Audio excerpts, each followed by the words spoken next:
hoje será sobre espectros contínuos. Esse tema ele vem generalizar tudo que a gente tem estudado até o presente momento, mas que foi sempre com base em espectros discretos. O maior exemplo foi o caso das partículas de spin meio, cuja projeção de spin poderia assumir somente dois valores, mais h cortado sobre 2 e menos h cortado sobre 2. Esse é um caso mais simples, em um sistema discreto de dois níveis. Mas alguns observáveis em mecânica quântica, eles possuem a propriedade de possuírem um espectro contínuo. Por exemplo, a posição e o momento. Esses são observáveis que, em princípio, eles podem ter uma continuidade infinita de valores possíveis para o resultado da medida. Mesma coisa para a quantidade de movimento. Em princípio, tanto posição quanto momento em uma dada direção do espaço, quando você vai medir uma partícula em relação a esses observáveis, eles podem te dar qualquer valor real entre menos infinito e mais infinito em princípio. Então, por essa razão a gente diz que momento e posição são observáveis com espectro contínuo. A álgebra desses observáveis, elas são levemente alteradas em relação ao que a gente tem visto, mas é importante mostrar isso com alguns detalhes, e é isso que a gente vai ver a partir de agora. Então, espectros contínuos.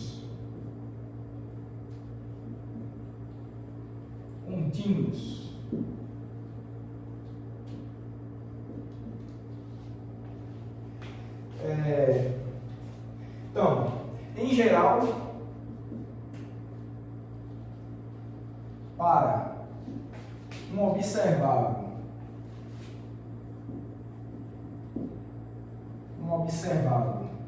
Xi, que eu vou representar com esse operador, eu estou chamando esse observável de Xi porque ele é genérico. É qualquer observável que você imaginar que possa ter um espectro contínuo. Pode ser posição, momento, eu não quero fixar nada agora. Então, estou deixando Xi. Então, em geral, para um observável Xi, temos a seguinte equação de autovalores. Então, tem o mesmo formato da equação de autovalores de um espectro discreto. Então, esse é o operador ligado ao observável de espectro contínuo. Esses são os autocats. Esses são os autovalores reais. E aqui, mais uma vez, o autocat fechando a equação de autovalores. Então, a estrutura da equação de autovalores para um observável com espectro contínuo tem a mesma estrutura das de espectro discreto, só lembrando que esses autovalores podem assumir uma continuidade de valores reais. Em princípio, qualquer valor real entre menos infinito e mais infinito, como eu já venho dizendo. Certo, então, para que a gente trabalhe nessa perspectiva, algumas alterações em relação à álgebra que a gente tem visto para observáveis de espectro discreto precisa ser adaptada para esse caso. Então, para obtermos uma álgebra satisfatória,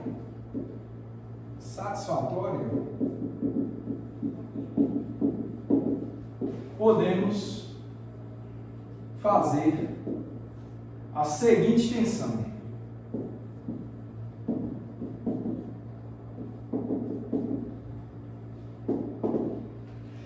Por exemplo, se lá nos espectros discretos, se a gente fazia o produto interno entre dois autocats de um observável A, que tinha espectro discreto, isso daqui a gente sabia que ia dar uma delta de A' a duas linhas. Então, a gente tinha essa relação com o produto interno entre esses autocats do observável A, e quando a gente faz a extensão para o caso desse desses AutoCADs com essa natureza de espectro contínuo, o que a gente tem é o seguinte, ó, um AutoCAD, um produto interno entre um xlinha e um xi duas linhas, ele vai ser igual a uma delta, mas não mais uma delta de Kronecker, como essa, mas vai ser uma delta de Dirac, de xlinha menos xi duas linhas. Essa é a nossa equação de número 2. Lembrando que a delta de Dirac, a função delta de Dirac, é uma distribuição em que ela assume o valor zero para todos os valores possíveis de x'linha, exceto quando x'linha é igual a xi duas linhas, que aí essa distribuição vai para infinito. Essa é a característica da função delta. Certo? Então, outra propriedade que a gente pode ver é em relação à relação de completeza.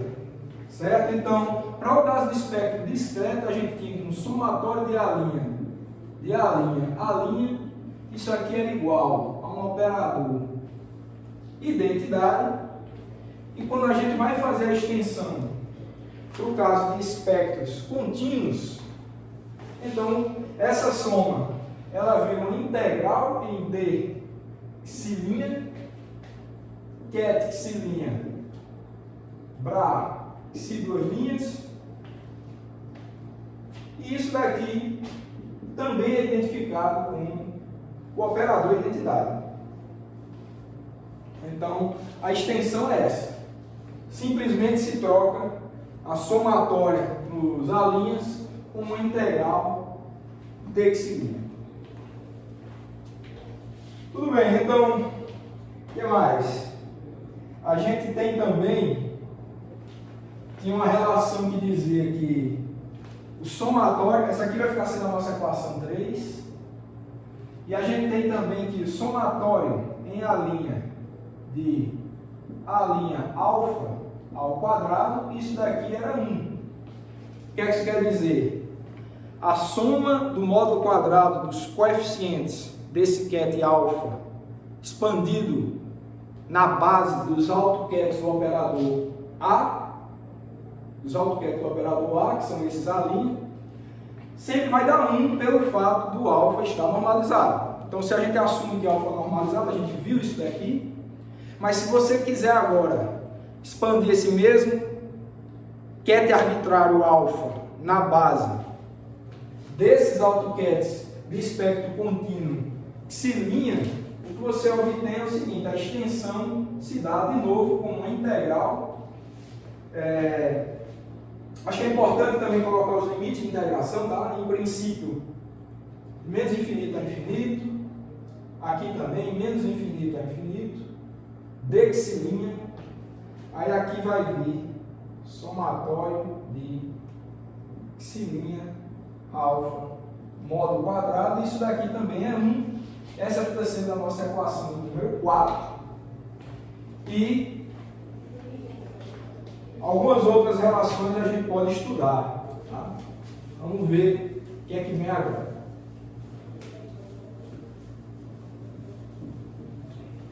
Agora a gente vai ver como é que fica o produto interno entre dois kets arbitrários beta e alfa. Então vai ficar assim, ó, beta interno alfa, isso vai ser igual, como a gente viu, um somatório em A', beta, A' alfa, certo? E a extensão para o caso de espectros contínuos ficaria que o produto interno entre beta e alfa vai ser igual, de novo, só aquela mudança integral de menos infinito a infinito de x'linha, beta x'linha alfa, tá? Então, essa vai ficar sendo a nossa relação número 5. Então, basicamente, o que vocês estão vendo é isso, né? As mudanças-chave são a troca da delta de Kronecker pela delta de Dirac, nesse caso, e a troca de um somatório do índice A' pela integral de menos infinito a infinito de D x'A. Bom, mais uma relação seria a seguinte: o produto interno de um BRA A duas linhas com um ket que vem da atuação do operador A no AutoCAD A', isso daqui simplesmente fica, quando você atua aqui vai ficar uma linha, aí vai ficar produto interno de A duas linhas com A', que vai dar uma delta de A' a duas linhas, isso a gente sabe. E a extensão para o caso contínuo, espectro contínuo, vai ficar parecido, né? Vai ficar um produto interno de um BRA x'A, o operador xi, xi duas linhas primeiro, né? BRA xi duas linhas, o operador xi atuando no AutoCAD x'A. Isso daqui vai dar, pela equação número 1 que a gente viu hoje, onde opera aqui vai dar x'A, ket x'A, então vai ficar o alto valor x'A, produto interno de xi duas linhas x'A, que por essa relação aqui vai dar uma delta de x'A menos xi duas linhas. Xi duas linhas. Então, com isso a gente fecha as principais mudanças que a gente tem. Essas 6 relações são importantes, elas nos mostram como estender diretamente tudo que a gente já conhecia para o caso de espectros discretos e obter novas relações para o caso de espectros contínuos. Certo. Bom, o que vem agora é que a gente vai estudar um observável específico, um observável bastante importante, que é posição. Então, tanto do ponto de vista da física clássica como da mecânica quântica, o observável, a posição é um ente importantíssimo, né, fundamental para qualquer teoria física que você queira desenvolver. Então vamos ver como é que a gente fala, como é que a gente trata de posição nesse contexto de espectros contínuos que a gente está tratando aqui.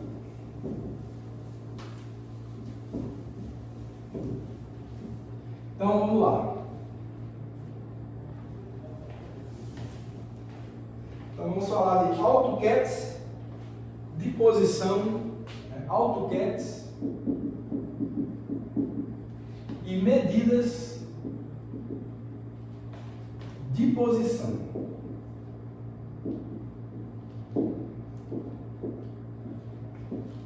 AutoCAD e medidas de posição.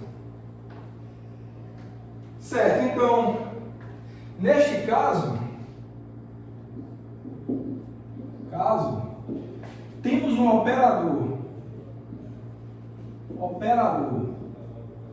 hermitiano,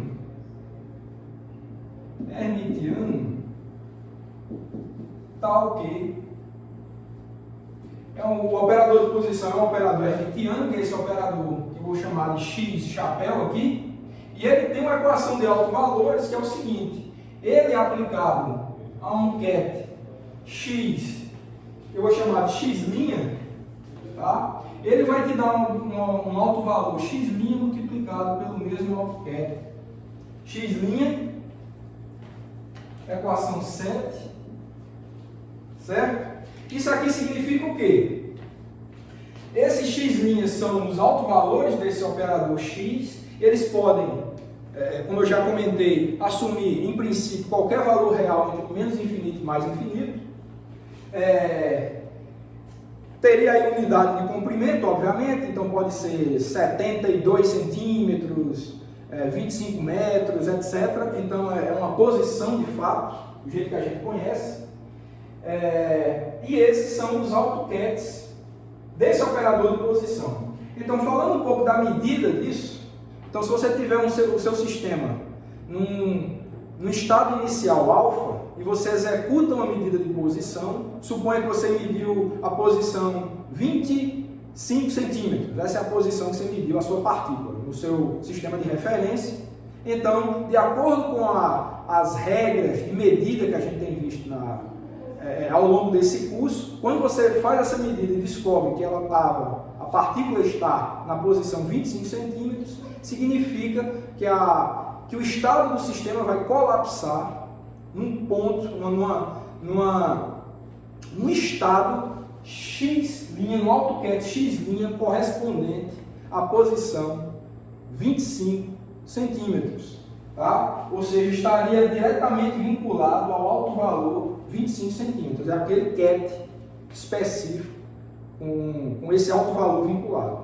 Então, as regras que a gente tem visto sobre medidas quânticas são válidas aqui também. Então, ao medir um sistema quântico, o resultado que você pode obter está dentro daquele grupo de altos valores possíveis para aquele observável, e nada disso é diferente em relação ao observável posição. Ok, então, além disso, a gente pode expandir o CAD arbitrário em termos desses AutoCADs. Então, podemos expandir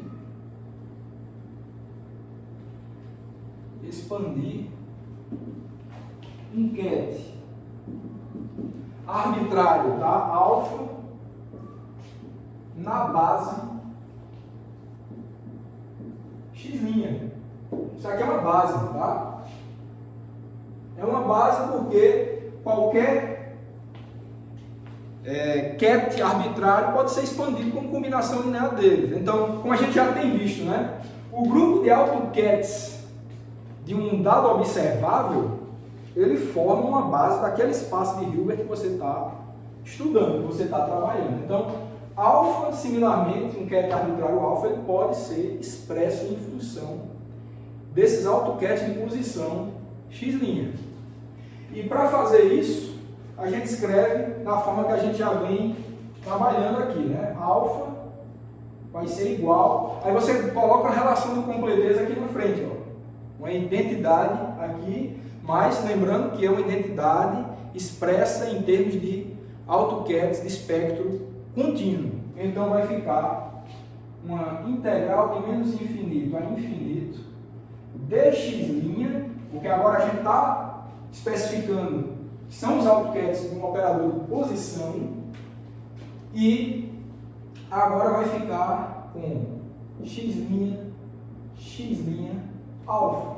Então é dessa forma que a gente escreve, lembrando que isso daqui, essa estrutura aqui, é a identidade, como a gente já viu hoje. Viu hoje para psi, que era um operador contínuo genérico, mas aqui a gente está especificando que está expandido em termos da base dos AutoCADs do operador de posição.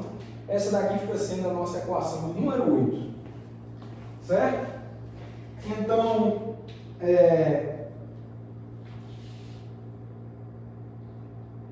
o que a gente pode tirar de informação disso daí é o seguinte. Então, como a gente conversou a respeito das medidas de spin para o caso do Stern-Gerlach, se a gente vai fazer uma medida de um spin na direção X, como é que a gente entende a medida? A gente expande aquele CAD arbitrário anterior à medida em termos dos AutoCADs daquele observável que você está medindo. Então, se é um Stern-Gerlach na direção X, você vai expandir em termos dos CADs SX+, e SX-. São os AutoCADs de SX. Similarmente, se você for fazer uma medida de posição de um CAD arbitrário alfa, então você tem que entender que antes da medida você matematicamente o escreve como uma combinação, né, como uma expansão em termos dos AutoCADs do operador de posição. Esses aqui, né, são as chamadas, são os coeficientes da expansão, né, esses produtos internos aqui entre os bras x' com o CAD alfa, são os coeficientes dessa combinação linear, se você quiser entender assim, em termos desses CADs x'. Então esses aqui fazem o papel dos coeficientes da expansão. Como você tem infinitos AutoCADs para você expandir em termos deles, você precisa, não podia ser uma soma, tinha que ser realmente uma integral para que você dê conta dessa infinidade de AutoCADs possíveis para o operador posição. Então, que fique claro o significado físico, né, dessa equação número 8, que é justamente isso. E ao fazer uma medida de posição, você mediu um determinado cat x', então, dentre todas essas possibilidades aqui, se você mediu, como eu falei naquele exemplo, mediu um x' igual a 25 centímetros, só existe um AutoCAD ligado a ele, então, de toda essa expansão aqui, o estado alfa vai colapsar no estado que é dado pelo AutoCAD vinculado, por exemplo, aí ao alto valor 25 centímetros. Isso serve para qualquer resultado de posição que você venha medir. Ok. Então, já que a gente está falando de medida, e a gente sabe que medidas em mecânica quântica têm uma noção probabilística intrínseca ligada à noção de medidas quânticas, e como é que fica essa noção probabilística? Como é que fica a regra de Born para esse caso de espectros contínuos, um observável de posição? Como ficaria? Certo, então, a regra de Born, neste caso, é dada por... Olha, lá você lembra que se você tem, quando a gente viu espectros discretos, você tem um cat inicial alfa, vai fazer uma medida de um observável discreto, a probabilidade de você obter um dos AutoCADs desse observável discreto é o módulo quadrado do produto interno desse AutoCAD discreto com o estado inicial que você tem.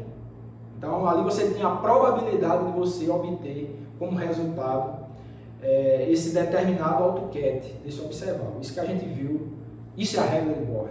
Agora, por caso de espectros contínuos, o que você obtém é o seguinte, que a probabilidade de você medir um determinado x', ele vai ser dado por produto interno desse cat vinculado x' com o estado inicial alfa, módulo quadrado de x'. Certo? Então, isso aqui é a equação do número 9. E eu quero falar para vocês o significado dessa expressão. O que é que quer dizer px'?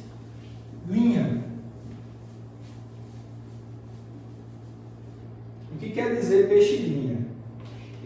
No caso de novo, no caso dos espectros discretos, a regra de Born te dá, de novo, a probabilidade de você medir um determinado alto valor. Mas no caso de posição, no caso da posição, por exemplo, a posição 25 centímetros que eu estava falando, ela é única, né? Mas imediatamente ligado a ela tem o 25 centímetros, 0,0001, ou um pouquinho menos alguma coisa, né? Então sempre você tem um erro ali na medida, né? Você não tem como fugir disso, até pelo princípio de incerteza em si, você sempre vai ter uma faixa, né? Uma faixa de valores de posição para o qual você pode encontrar aquela partícula.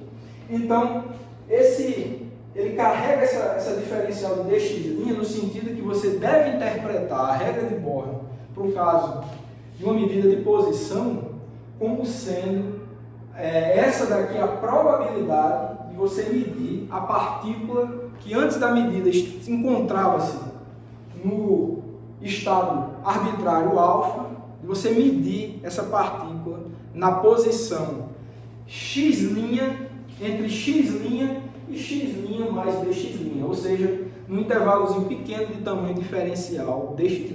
Vamos escrever isso. Então, que deve ser interpretado, né? Que deve ser interpretado como a probabilidade de medirmos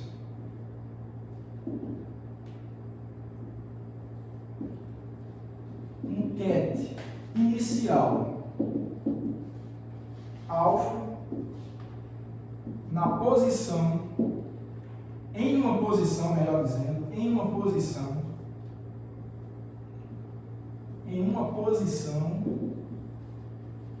entre x' e x' mais dx', nessa faixa de comprimento diferencial dx', ou seja, entre a posição exata x' e x' mais dx'. Então, a probabilidade de você medir esse intervalo, né? O eixo x ele é infinito. Então, a pergunta que se faz é, dado que o estado inicial era alfa, qual a probabilidade de, se eu for fazer uma medida da posição dessa partícula, eu encontrá-la nesse intervalo entre x' e x' mais dx'? Isso é dado pela regra de Born com essa interpretação que a gente está vendo aqui. Certo? Então, essa é a probabilidade, tá? E essa entidade aqui, essa grandeza que a gente encontra, esse módulo quadrado desse produto interno aí, é o que a gente chama da densidade de probabilidade de você encontrar a partícula nesse intervalo entre x' e x' mais dx'. Ok, então, apagar aqui também, e a partir dessa ideia da regra de Born, a gente vai poder interpretar nesse contexto que a gente entende por função de onda, certo? Então,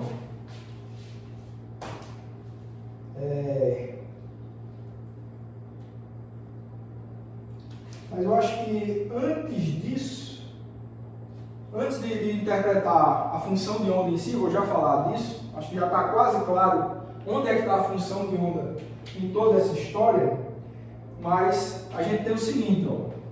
Então, por outro lado,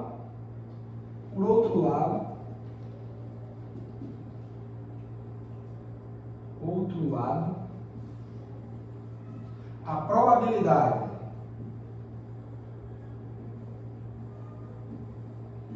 de encontrarmos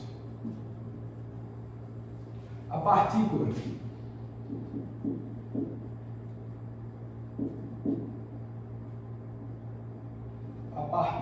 entre menos infinito e infinito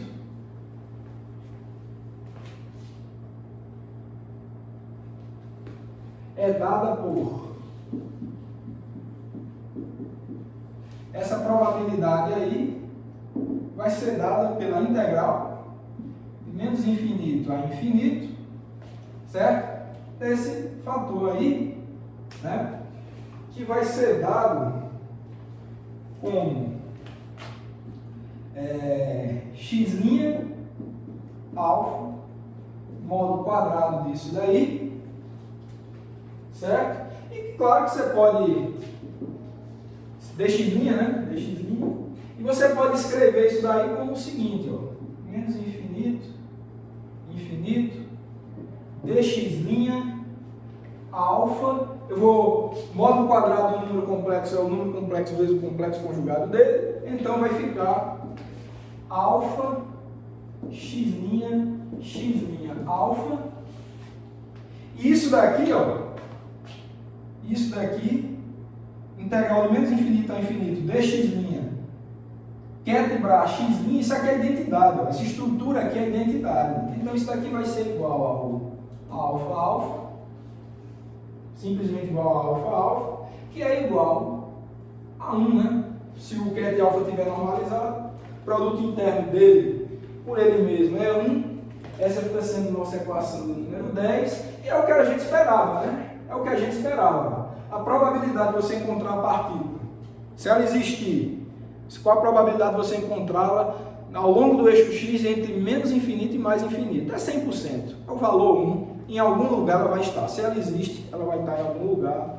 Então, notem que a álgebra que a gente está desenvolvendo aqui está coerente com esse aspecto também. Certo? Deixa eu ver se preciso falar mais alguma coisa antes de fazer a interpretação da função de onda.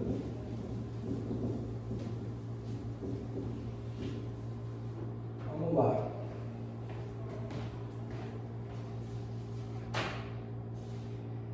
Bom, então vamos fazer isso agora. Com isso, podemos interpretar a função de onda espacial, né? Função de onda no espaço das posições, como se diz.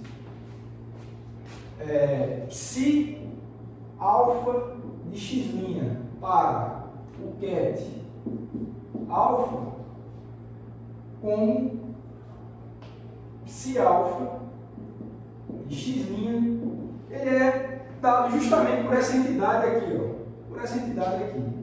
Ele é o produto interno de x' pelo ket alfa. Então, equação número 11, né? Então, pessoal, quando provavelmente vocês estudaram um curso de mecânica quântica, visto a partir da notação de Schrödinger, foi dito para vocês que a entidade mais fundamental da mecânica quântica é a função de onda. Então, no nosso contexto mais moderno que a gente está estudando aqui, em termos de álgebra linear, Brás, Kets, operadores, a entidade mais fundamental é o ket alfa. É o ket alfa. A função de onda é obtida a partir desse ket alfa. Quando você faz essa projeção aqui, ó, esse produto interno desse ket alfa pelo Brás x'. Então, é através dessa ligação, importantíssimo isso, que a gente começa a fazer uma ponte entre esse curso com notação mais moderna de mecânica quântica que a gente está vendo, com um curso com a chamada notação de Schrödinger, que é sempre ligada à função de onda espacial em si. Então, essa é a conexão que se faz entre esses dois formalismos, que suponho que o anterior vocês já conheciam e esse mais novo que a gente está aprendendo agora.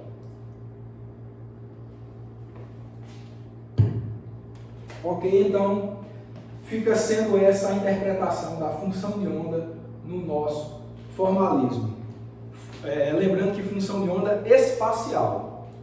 A gente projetou no espaço das posições, então é a chamada função de onda no espaço das posições. Depois a gente vai fazer algo similar com o espaço dos momentos, das quantidades de movimento. Para isso a gente tem que fazer um estudo do operador de momento, dos AutoCAD de momento, etc, etc. Ok? Então, fica essa importante informação para vocês. E a partir disso a gente pode também fazer uma extensão disso que a gente está vendo aqui para o caso de um ket de posição em 3 dimensões. Como a gente sabe, para caracterizar a posição de maneira completa, a gente precisa de 3 dimensões, x, y e z. Até o momento a gente só está falando de uma dimensão específica, x. Vamos ver como é que a gente estende isso daqui para o caso de 3 dimensões. Então, é possível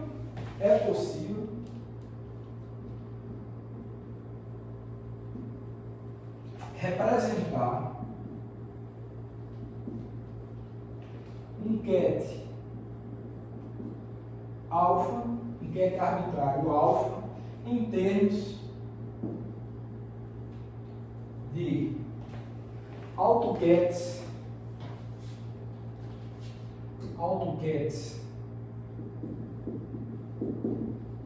de posição em 3 dimensões.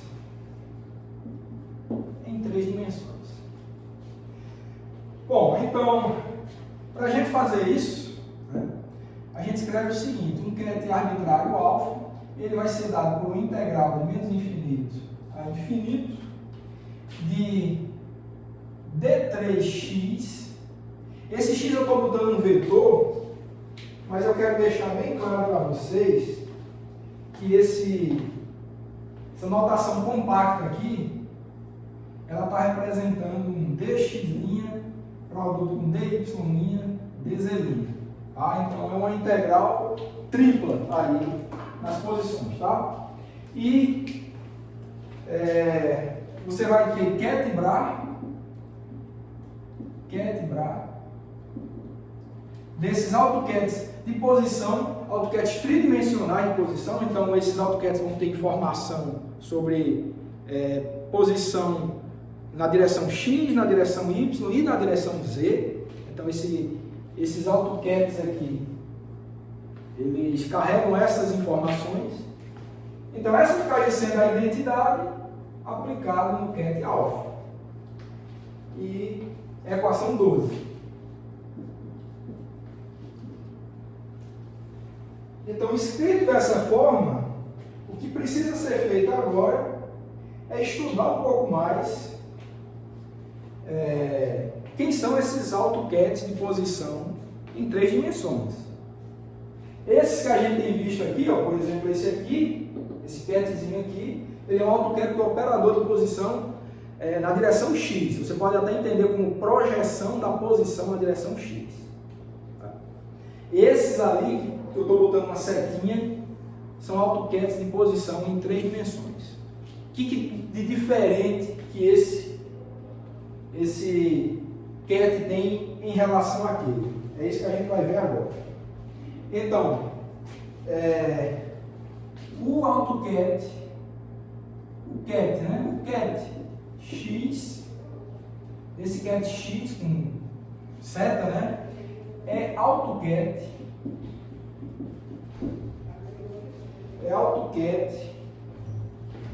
dos observáveis ou dos operadores X, Y e Z. Então esse CAD é AutoCAD simultâneo dos operadores de posição X, Y e Z. Tá? Então, se eu estou dizendo que é simultâneo, que é um AutoCAD simultâneo, vocês devem lembrar que um grupo de operadores, para ter AutoCAD simultâneos, eles precisam comutar um com o outro. Esses operadores, eles precisam comutar um com o outro.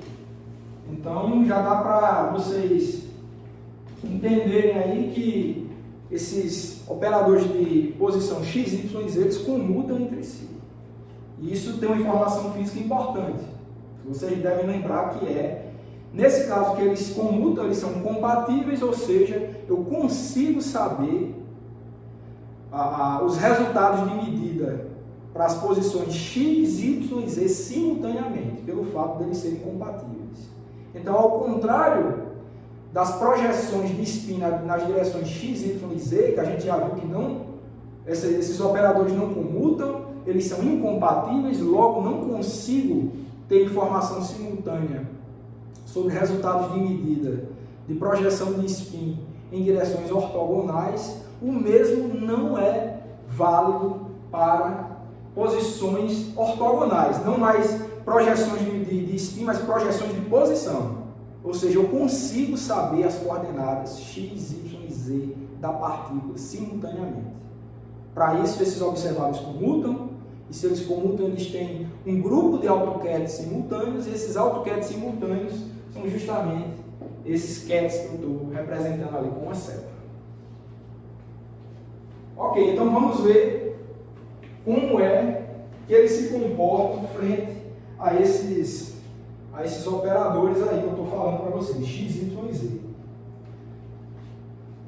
Tá? Então, dessa forma, o que é que a gente tem? A gente tem esse CAD X, que a gente tem que entender que ele carrega informação sobre posição na direção X, posição na direção Y, posição na direção Z.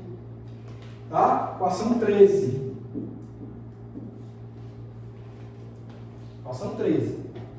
Então, com essa característica, se a gente aplica um operador de posição a esse CAD X aqui, que tem toda essa informação, isso vai nos dar o alto valor relacionado à direção X vezes o próprio ket x.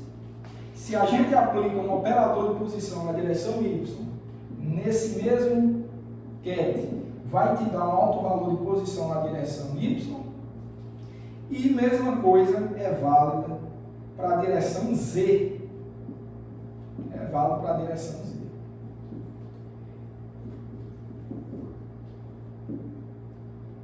Bem, então, essas três equações ficam sendo as equações 14.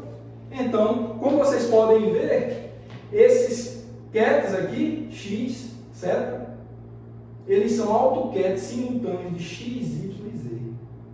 Você consegue escrever equações de autovalores com esses mesmos kets para esses três operadores distintos.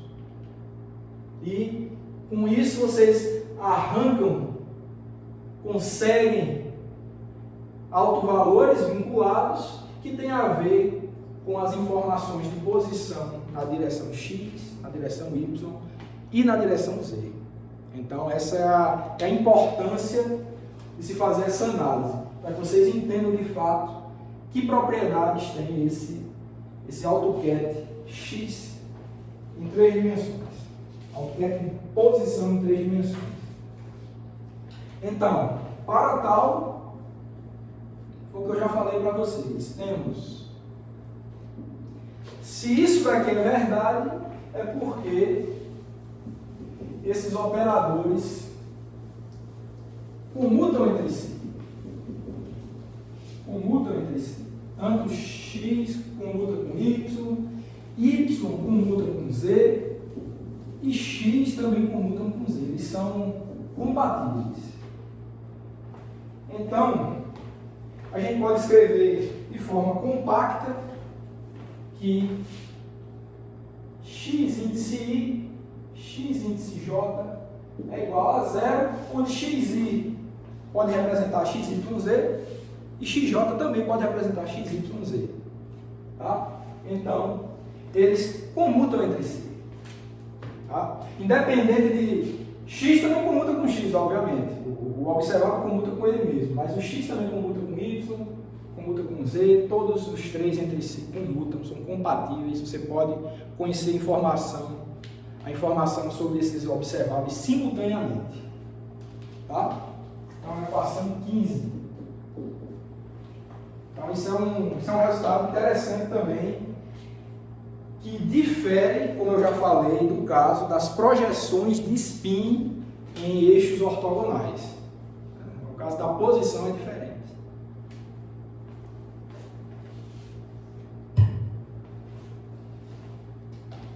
Certo, então, para a gente investigar melhor essas propriedades de posição e futuramente de momento, eu quero falar para vocês agora sobre o chamado operador de translação. Esse operador ele é importante nesse contexto que a gente está estudando agora. Então vamos falar agora sobre translação.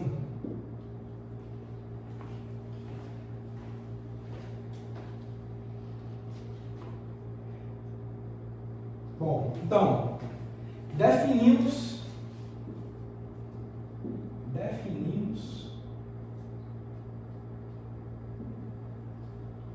o operador de translação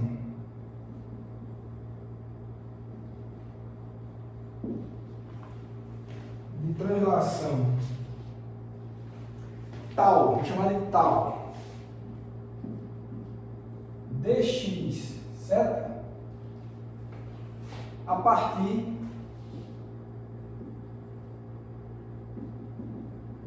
da sua aplicação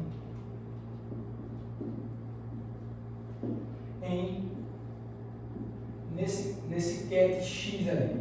Vamos ver como é que se comporta esse ket aqui se for aplicado esse operador de translação. Vamos ver isso agora.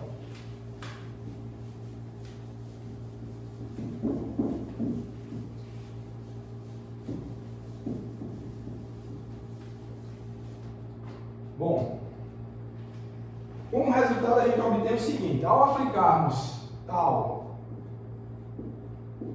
dx nesse ket x, o que você vai obter como resultado é um ket transladado de dx.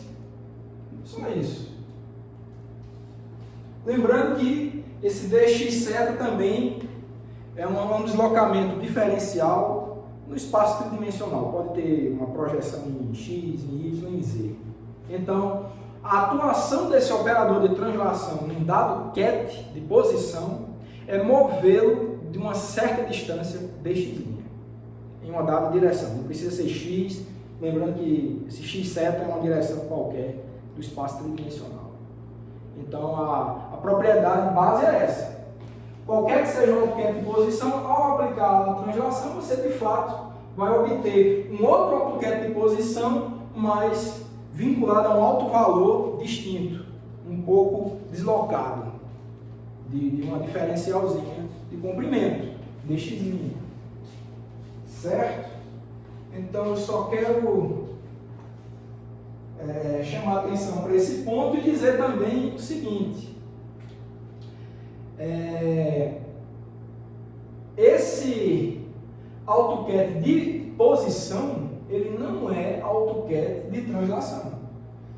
Para isso, teria que obter um número vezes o mesmo AutoCAD. Esse vetor aqui, esse CAD, ele é diferente desse. Então, a partir dessa relação, que eu vou chamar de 16, a gente nota que o operador de posição não é AutoCAD do operador de translação. Tá? Então, note que x não é AutoCAD de translação. Certo? Se não é AutoCAD de translação, então translação e posição não tem AutoCAD simultâneo. Não tem AutoCAD simultâneo. Logo, a gente já está desconfiando aí que eles não comutam. Isso vai dar umas coisas interessantes, como a gente vai ver já já. Certo? Ok. Então, o que a gente vai fazer antes de estudar isso que eu acabei de falar, vamos ver algumas propriedades do operador de translação. Então, propriedades desse operador de translação. Ele tem que obedecer algumas propriedades específicas e a partir dessas propriedades a gente vai tentar encontrar qual é a cara desse operador de translação. A gente vai fazer um trabalho aí de detetive a partir das propriedades que esse operador tem. Depois da gente enunciar essas propriedades que ele precisa satisfazer, qual vai ser a cara desse operador de translação. A primeira propriedade é que ele é um operador unitário. Vou botar aqui. Operador unitário. Ou seja, ele conserva a probabilidade. A gente já viu isso aqui. Operadores unitários, quando atuam nos CADs, não mexem na normalização do CAD. Então, em termos físicos, em termos de física, isso significa que é conservada a probabilidade vinculada a esse CAD.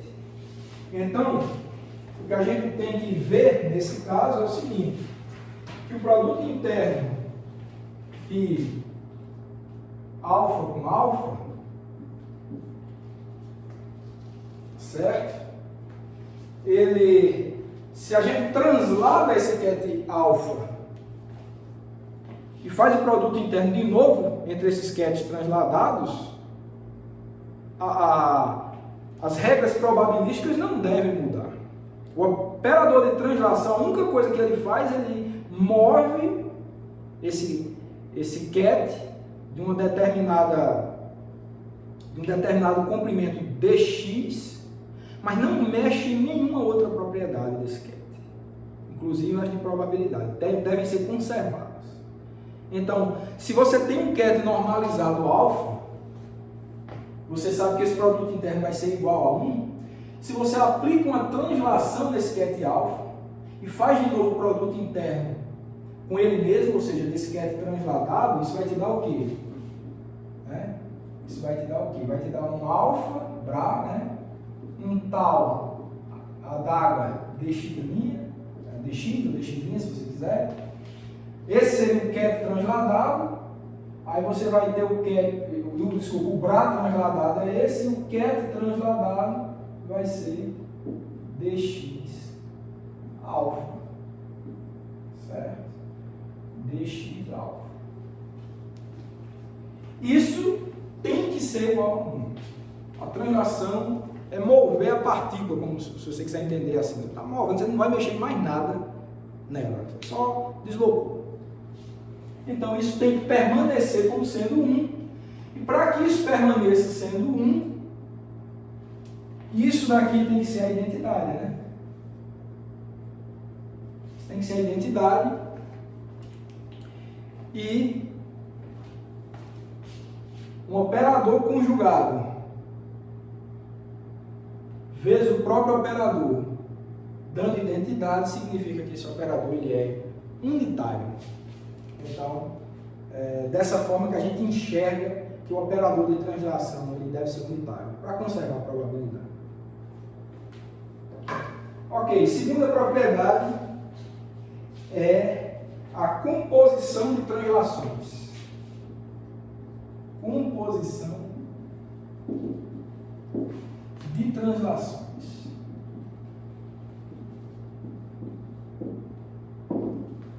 A composição de translações nos diz que tal de um dx duas linhas vezes um tal dx', isso daqui tem que ser igual a um tal dx' mais um dx duas linhas. O que é isso aqui? Esse produto aqui é você tem um dado ket, você faz uma translação de um dado dx' e depois você vai fazer uma outra translação de um dado dx duas linhas. Note que não precisa ser na mesma direção, né? Esses dx' e dx duas linhas são quaisquer, são diferenciais, mas em direção qualquer do espaço tridimensional. Então, mover duas vezes, né, uma seguida da outra, significa você mover da soma dessas diferenciais. Então, essa é uma outra propriedade do operador de translação. A composição. Move uma vez, depois segue de outro deslocamento. Então, é como se houvesse um deslocamento só, total. E essa vai ficar sendo a 17, essa fica sendo a 18. Tem mais duas para a gente ver, duas propriedades. Vamos ver quais são. Isso tudo baseado na física que esse operador de translação deve satisfazer. Tudo intuição física, a gente começa a escrever essas propriedades. A terceira propriedade é a inversão da translação. Está aqui C, inversão da translação. A inversão da translação nos diz que a operação de translação inversa ela é igual à translação de menos dx. Só isso. 19. Isso também tem significado físico que inverter uma translação, se você tem uma translação, a inversa é você voltar para onde você estava. Então, se a ida foi de dx, a volta tem que ser de menos dx, para você voltar para o ponto onde você estava. Então, é por isso que essa propriedade tem que ser satisfeita. A operação inversa tem que ser igual a tal de menos dx. Somente isso. Falta uma última propriedade para a gente ver, que é a chamada redução à unidade. Então, quarta propriedade é a redução à unidade. A redução à unidade nos diz o seguinte, que o limite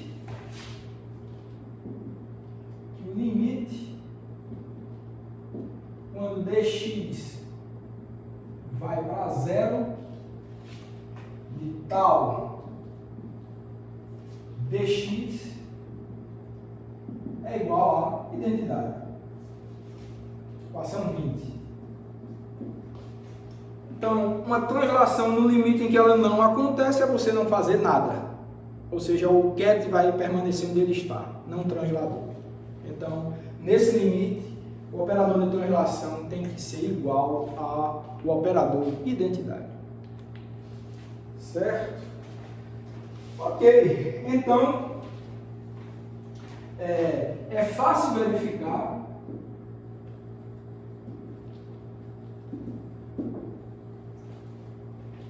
a partir dessas propriedades, é o que eu falei, a partir das propriedades que ele tem que satisfazer, a gente quer agora enxergar a cara desse operador de translação. Vamos ver a cara que ele vai ficar.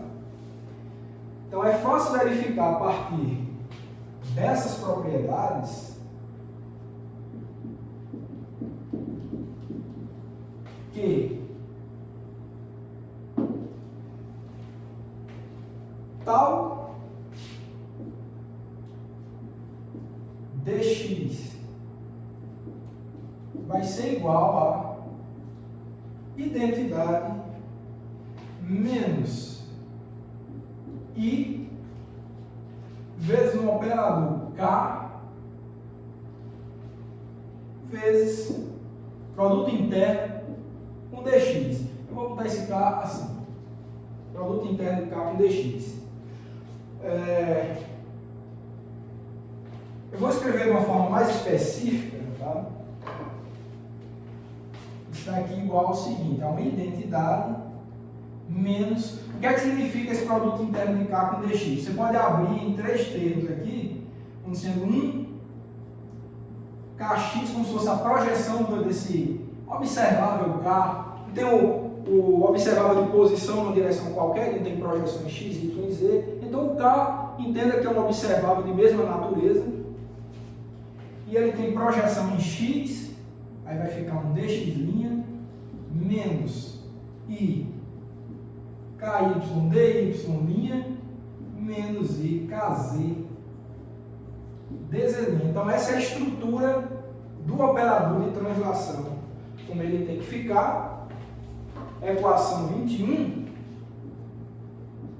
E o que eu estou falando para vocês é que vocês podem verificar que esse operador aqui, escrito dessa forma, ele satisfaz as quatro propriedades que vocês acabaram de ver aqui, todas as quatro. Eu não vou mostrar não, que é fácil, quero que vocês testem isso, verifiquem que, escrito dessa forma, ele vai satisfazer tudo. Essa daqui é bem clara, né? Se você faz dx e para zero, esses três termos aqui, ou esse aqui se você quiser, vão para zero, você fica com a identidade. Então a redução à unidade é direta, né?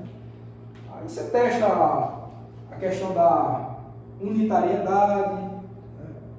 Dessa composição, etc. Vocês vão ver que, de maneira simples, vocês verificam que o operador de translação escrito na forma da equação 21 vai satisfazer essas quatro propriedades que a gente acabou de ver. Ok? Então, mas chamar a atenção para um fato, vocês vão precisar disso para provar, que é o seguinte: com K, ou seja, né, também suas componentes Kx, Ky, Kz, representando operadores hermitianos, tá? Para que vocês consigam provar isso satisfazendo as quatro propriedades, é necessário que você assuma que esse operador K, e consequentemente suas projeções, sejam hermitianos. K igual a K adaga. Isso tem que ser assumido para satisfazer tudo isso. Então essa é a construção, a partir das propriedades, você constrói um operador de translação com essas especificações. E a partir dessa construção, a gente vai fazer um estudo agora da relação desse operador de translação com o operador de posição. Foi algo que eu havia mencionado anteriormente. Vamos fazer isso agora. A gente já viu que a translação e a posição são operadores que não possuem AutoCAD simultâneos, ou seja, eles não devem comutar, mas é importante a gente estudar a relação de comutação entre esses dois operadores. É isso que a gente vai fazer agora. Eu acho que é agora. Vamos ver.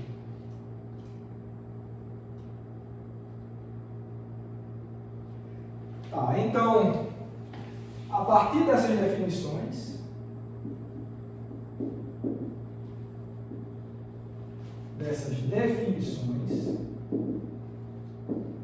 podemos estudar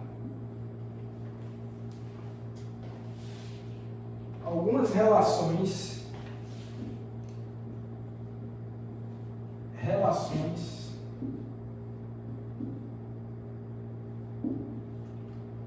entre fundamentais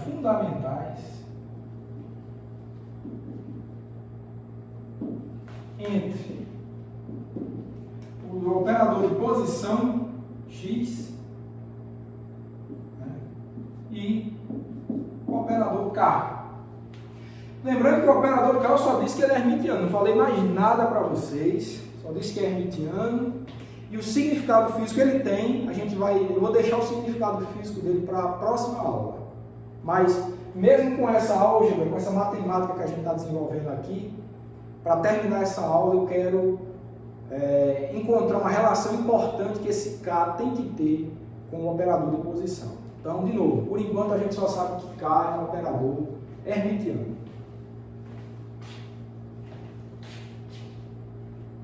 Então, vamos fazer o seguinte, note que o que é que a gente observa? Eu quero fazer um estudo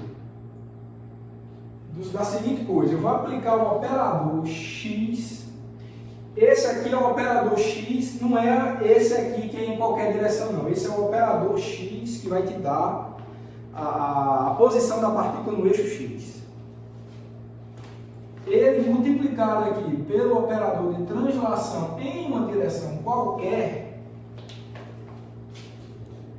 e eu vou atuar esse produto no AutoCAD de posição em 3 dimensões. Vamos ver no que é que dá. Então, ao atuarmos no AutoCAD de posição em 3 dimensões, o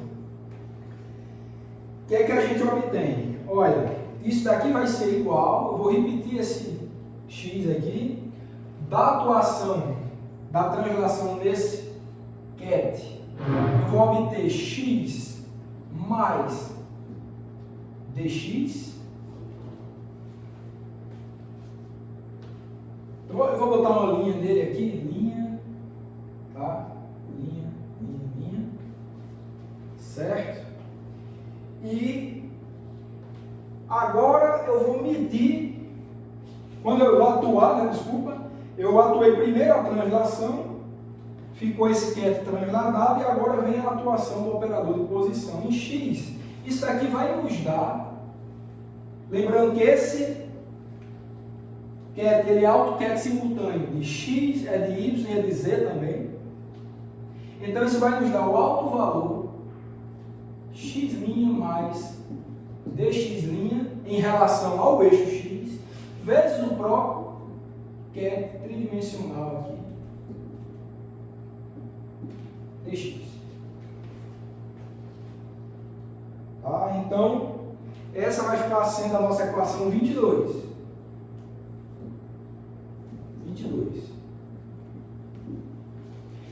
E agora eu quero fazer o estudo do inverso, eu quero fazer o produto inverso agora.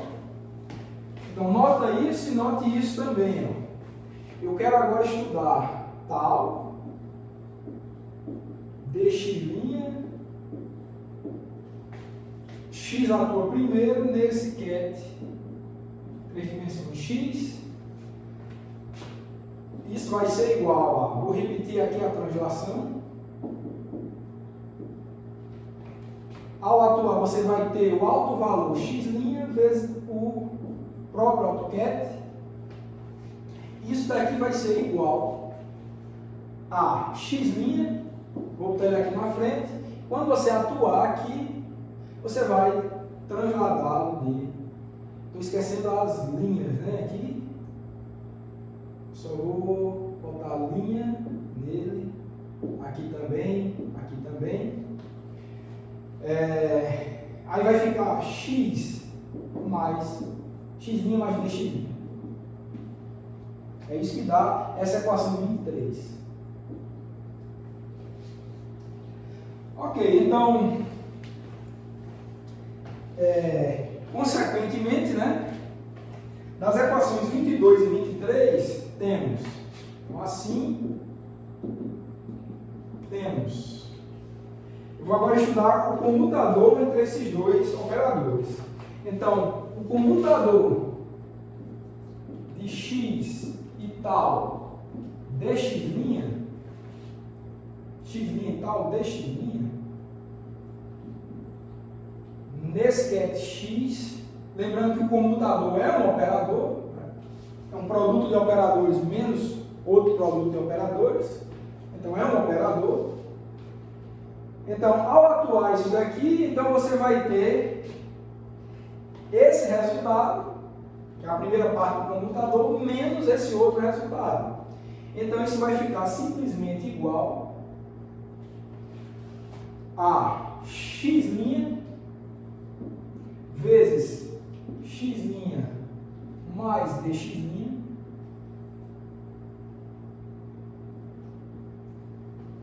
certo? É só esse menos esse, vai embora essa parte aqui, né? Opa, desculpa, vai embora o x', né? Então vai ficar igual a dx' vezes isso daí, que é a pré-ordem dx' igual a dx', x'.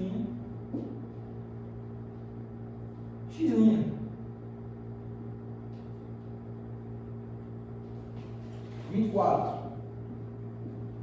Olha, por que eu estou escrevendo isso? Não é igual a isso. Mas o erro que eu cometo vindo daqui para cá é de ordem dx' ao quadrado, né? Eu só estou negligenciando essa parte aqui, mas que está sendo atuado um dx'.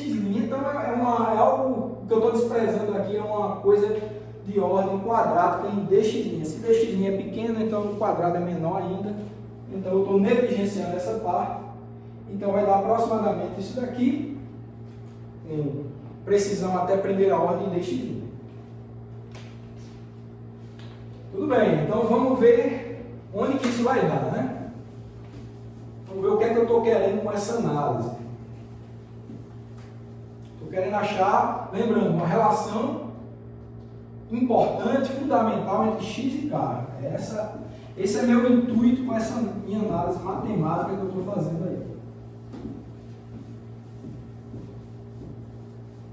Então, o que você observa é o seguinte: como esse ket x' é um ket arbitrário, o comutador, independente de qual seja esse ket, vai te dar dx' vezes o próprio ket.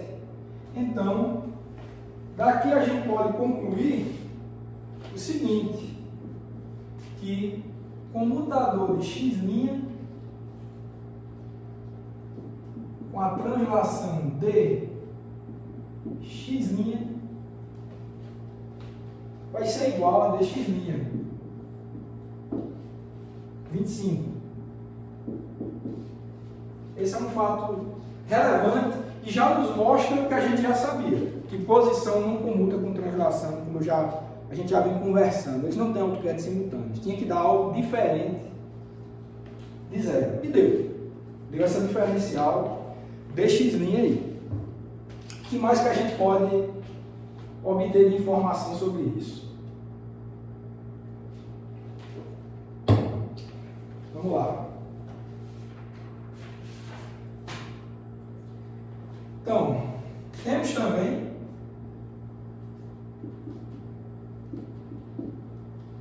a seguinte coisa, eu vou querer investigar esse comutador olhando agora para a forma que a gente deduziu a respeito desse operador de translação, que é aquela identidade menos K dx. Né? Então, vamos estudar ele dessa forma e ver que informação interessante a gente tira. Então, para esse comutador, a gente vai ter o seguinte, ó, vou repetir ele aqui, x tal dx', também. Isso vai ser igual ao seguinte, nós vamos ter o operador x que multiplica tal, mas eu quero escrever tal naquela forma que a gente achou. Vai ser a identidade menos i kx dx', né? Kx dx', certo? Aliás, tem outros termos, né? Tem aquela parte i ky dy', foi aquela equação que a gente achou, menos i kz dz', fechou? Então essa é a primeira parte do comutador, menos, eu vou repetir esse parênteses aqui, ó, identidade menos i kx dx' menos i ky dy' menos i kz dz' vezes x. Isso é o comutador. Isso é o comutador. Tá? O primeiro vezes o segundo, menos o segundo vezes o primeiro. Vamos continuar explorando isso aí. Será que dá para deixar algum elemento desse em evidência? É isso que a gente vai fazer agora.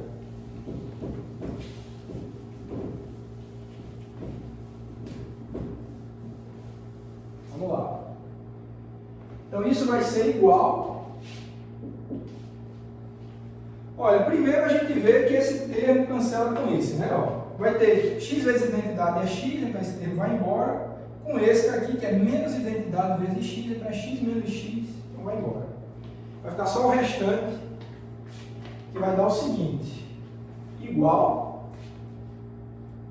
a menos i, eu vou botar dx' em evidência, vai ficar assim, ó, que multiplica x vezes kx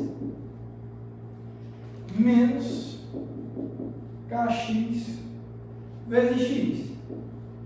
Lembrando que essa ordem importa, tá? Eu não estou botando o chapéuzinho, vocês sabem que são vetores, né? Vou botar aqui, ó. Tá. Importante para a gente lembrar que são operadores, né? Desculpa. São vetores não, são operadores. Então vamos botar esses acentos circunflexos deles aí, né? Vai ter também, sim, aí vai ficar dx', né? Lá de fora. Então eu estudei esses dois termos aqui, menos com menos ficou mais ali, né?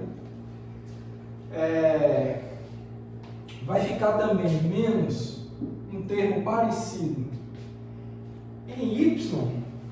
Estou só esquecendo a linha do x também, mas não tem muito problema, né? Vai ficar a linha. Agora vai ficar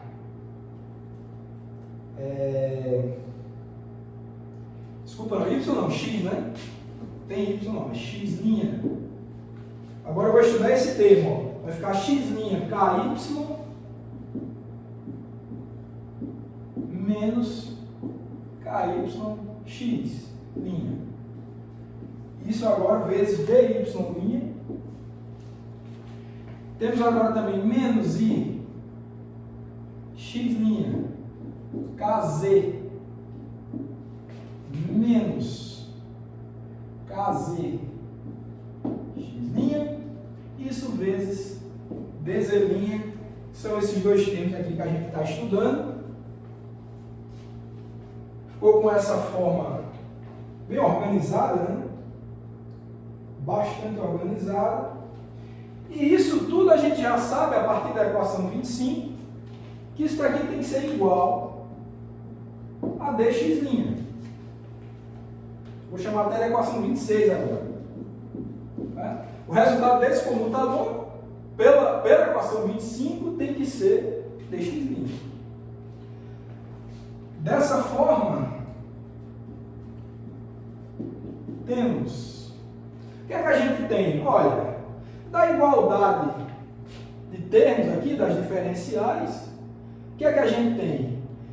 Que esse parênteses aqui tem que ser zero, porque você não tem nada que dependa de dz'. Esse parênteses aqui tem que ser zero, porque não tem nada que dependa de dy'. Esse aqui tem uma dependência em dx' igual a esse. Então, esse parênteses aqui é diferente de zero. Ele vai ter que ser i. A unidade imaginária é i, porque menos i vezes i vai ser 1, aí sim você tem dx' igual a dx'. Ou seja, dessa forma que a gente tem é que x', isso aqui que está dentro do parênteses está claro que é, vou escrever aqui, né? Esse aqui é o comutador de x' com kx. Esse daqui é o comutador de x' com ky. E esse último aqui é o comutador de x' com kz. E o único que vai ser não nulo, que vai ser igual a i, vai ser o comutador de x com kx. Vai ser igual a i. E os outros comutadores vão ser nulos. X com ky, né? Esse é o comutador de x com ky, é zero. E, vou botar aqui embaixo, comutador de x com kz também é zero. Essas relações eu vou chamar de 27. Então, esse operador K, que a gente não sabe quem ele é, como eu falei, vai descobrir na aula que vem, falar sobre ele, sobre o significado físico dele. Ele tem essas relações de comutação com o operador de posição na direção x, né? Então, x comuta com ky, comuta com kz, mas x não comuta com kx, tá? O resultado, a unidade imaginária.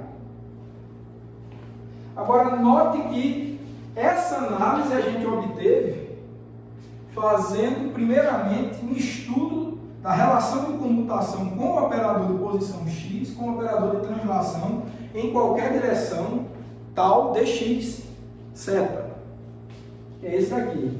Se a gente tivesse feito uma análise com o operador de posição y aqui, a gente ia achar um cálculo análogo e ia ver que y, comutador com ky daria i e com os outros daria zero.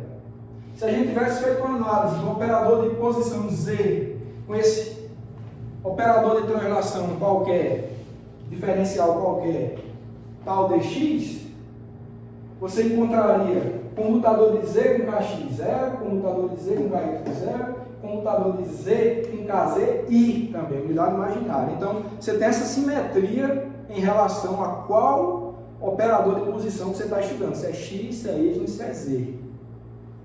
Tudo bem? Então, de forma geral,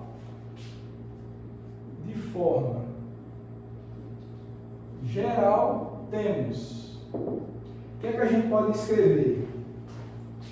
Que xi,